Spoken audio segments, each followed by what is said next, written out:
Vous êtes de plus en plus nombreux à me poser des questions sur le visa visiteur. Vous voulez comprendre si le visa visiteur peut être une très bonne option pour ce qui est de la réalisation de ton projet d'immigration au Canada. Alors, je me propose dans cette vidéo de mettre ensemble tous les avantages que le visa visiteur offre en 2023 au Canada. Alors, on va aller droit au but comme à l'habitude. Le visa visiteur, déjà, c'est un document de voyage qui te permet de venir au Canada selon la validité de ton passeport. Il peut aller de 1 jusqu'à 10 années si ton passeport a 10 ans de validité. Mais seulement selon la loi, au bout de 6 mois, tu dois quitter le territoire canadien et revenir ensuite au besoin. Alors, ne me demande pas, mais si j'ai demandé un visa de 20 jours, est-ce que je reste au-delà de 20 jours? Si tu restes au-delà de 20 jours, tu es toujours en situation régulière. C'est si tu fais plus que 6 mois que tu commences à être en situation irrégulière. Donc, ça n'a rien à voir avec le concept et l'approche européenne en matière de visa visiteur ou de visa tourisme. Donc, très clairement, la première chose, c'est que le visa visiteur pour immigrer au Canada te donne la possibilité de rester jusqu'à 6 mois à la fois. Tu peux sortir et revenir le lendemain. On peut même aller plus loin. Tu peux faire plus que 6 mois à condition que avant le 6e mois, tu aies fait une demande de prorogation. Si tu fais une demande de prorogation, tu n'as même pas besoin de sortir avant de revenir. La demande de prorogation te permet de rester pour un délai supplémentaire, parfois qui peut aller jusqu'à un autre 6 mois supplémentaires.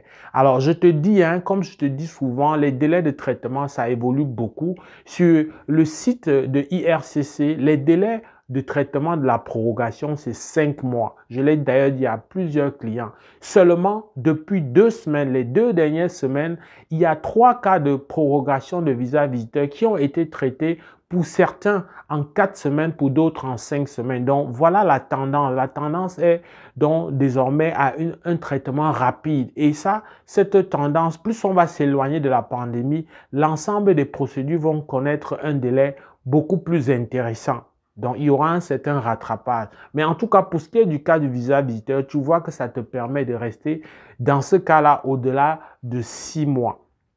Alors, concrètement, c'est quoi les avantages sur le plan même de la vie, sur le plan de la stratégie de ton projet d'immigration? Première chose, la plupart des formations inférieures à 6 mois, tu as le pouvoir, tu as la possibilité de la faire. Alors, tu as remarqué que je dis la plupart parce que justement, il y a quelques-unes d'entre elles qui demandent quand même que tu fasses une demande de permis d'études malgré que c'est à l'intérieur de 6 mois. J'imagine que tu penses à la fameuse formation raccourcie pour travailler juste dans les maisons des aînés parce que cette formation, à la vérité, elle n'est pas complète comme la véritable formation des préposés aux bénéficiaires qui, elle, dure 12 mois et qui te donne un champ plus large d'exercice. OK? Donc, pour ce cas-là, pour l'instant, comme je t'avais dit, il n'y a pas encore d'ouverture très clairement pour les personnes qui viennent en visite au Canada. Ayant une idée de comment ça fonctionne de manière graduelle, on va avec une première annonce, on évalue ce que ça donne, on se réajuste, etc. Donc, selon que les résidents ou les citoyens vont manifester un certain intérêt, un certain engouement pour cette formation courte ou pas, on aura sûrement une mise à jour par rapport au visa visiteur, c'est-à-dire par rapport à toi qui es étranger et qui vient en visite. Donc, reste toujours à l'écoute parce que ça change beaucoup. Mais pour l'instant, à la date que j'enregistre cette vidéo, ce n'est malheureusement pas encore possible. En tout cas, pour le peu d'informations que j'ai pu recouper, ce n'est pas encore possible. J'avoue qu'il n'y a pas une transparence complète là-dessus parce que même sur les sites officiels, il n'y a pas encore de fortes déclarations dans ce sens. C'est d'autant plus confus qu'il est arrivé il y a quelques mois avant, désormais quelques années pendant la pandémie, que des personnes qui n'avaient même pas de statut avaient la possibilité d'avoir accès à une formation. Est-ce que c'était parce que c'était une situation particulièrement urgente?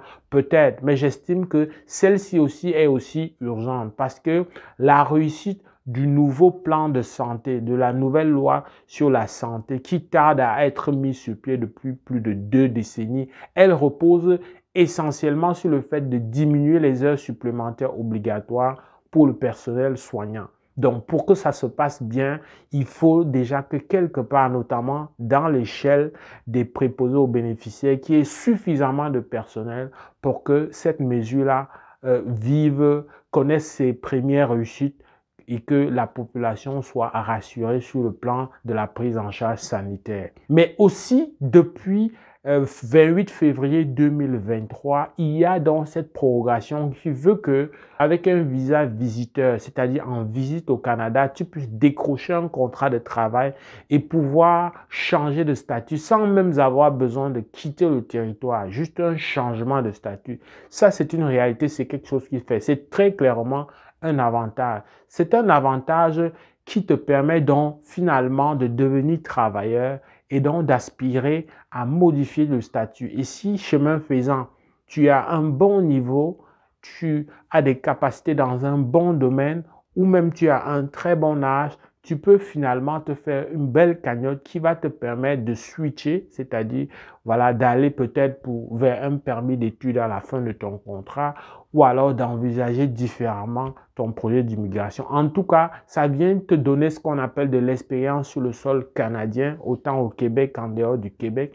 Et donc, ça va venir te distinguer de toute la grande masse. Voilà ce que je voulais te dire à propos du visa visiteur qui te permet de séjourner pendant un moment relativement long, qui te permet de décrocher un contrat de travail, qui te permet de faire la plupart des formations inférieures à 6 mois.